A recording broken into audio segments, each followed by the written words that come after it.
Hey everyone, welcome back. Tonight, I'm taking you to a quiet little Iowa town in 1912. A place where the streets were empty by 9 o'clock, where porch lights flickered out one by one, and where nobody locked their doors because they didn't think they had to. This is the true story of the Villisca axe murders. 8 people, 6 of them children, slaughtered in their beds while they slept. And the house is still waiting. Let's go back. It's Sunday evening, June 9th, 1912. The Moore family has just come home from the Presbyterian Church. Children's Day program. Laughter still echoing from the pews. Josiah Moore, 43, successful businessman, walks through the front door of his modest white frame house on 2nd Street. Behind him, his wife Sarah, 39, herding their 4 kids, Herman, 11, Catherine, 10, Boyd, 7, and little Paul, just 5. 2 neighbor girls, Ina and Lena Stillinger, ages 8 and 12, are staying the night. The girls had begged to sleep over after church. Their parents said yes. Everything feels normal.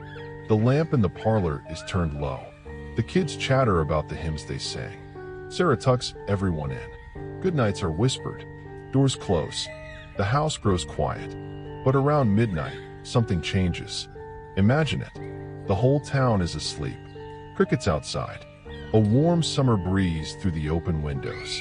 Then a shadow moves across the yard. One man, or maybe something worse. He doesn't knock. He doesn't need to. The back door is unlocked. He slips inside like he belongs there. In his hand, the Moore family's own axe from the woodshed. He starts downstairs. First room, Josiah and Sarah's bedroom. They're lying side by side, breathing slow and deep. The killer raises the axe, blunt and first. No scream, just the sick, wet crunch of bone. He doesn't stop at one swing. He brings it down again, and again, 20, 30 times. Blood sprays across the wallpaper. The sheets turn black. Sarah's face is unrecognizable. He doesn't run.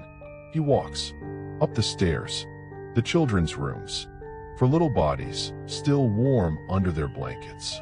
He covers their heads with the sheets first, like he doesn't want them to see what's coming. Then the axe falls again. Herman, Catherine, Boyd, Paul. Each one hit so hard the ceiling above their beds is speckled with blood. The 2 little girls in the guest room, they're the last. Lena, the older one, might have woken up for a second. One single defensive wound on her arm. That's it. The killer finishes them the same way. But here's where it gets worse. He doesn't leave. He stays for hours. He walks back downstairs, washes his hands in the basin like a guest cleaning up after dinner. He eats some food from the kitchen, feeds the family's horses out back so they don't make noise. He even tries on some of Josiah's clothes. Then he goes upstairs again and hits the already dead bodies one more time, like he's making sure. Before he finally slips out into the night, he does 2 strange things. He covers every mirror in the house with clothing, and he pulls the curtains tight. No one outside is supposed to see in. The sun rises on June 10th. Neighbors notice the Moore house is still shut up tight. No smoke from the chimney. No kids running out to play. A friend knocks. No answer. They fetch Josiah's brother with a spare key. The door swings open. The smell hits them first. Then the blood. Every victim is exactly where the killer left them. Faces covered. Skulls crushed. The axe just propped against the wall in the guest room like it's waiting for the next person stupid enough to stay the night. The town loses its mind. Detectives swarm in from all over the state. They find fingerprints, but no matches. Footprints in the yard, but no shoes to match them. The killer had been so careful. He even removed the chimney from one lamp so he could move through the dark without being seen. Suspects come and go. A jealous business rival. A drifter named Andy Sawyer who was overheard muttering about cutting heads off with an axe. And the strangest one, Reverend George Kelly, a traveling preacher who had been at the church program that night. He confessed, then recanted, then confessed again. He was tried twice. Both times the jury couldn't agree. To this day, nobody knows who did it. But the house remembers. The Villisca Axe murder house still stands, restored exactly as it was in 1912. You can book an overnight stay if you're brave enough. People have, and they all say the same thing. Around 2 a.m., you start hearing footsteps on the stairs.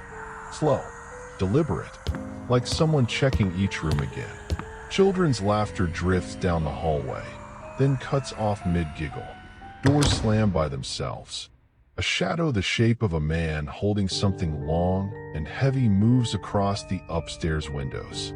One group of ghost hunters in 2014 had a man in their crew suddenly grab a knife and stab himself in the chest, right there in the house.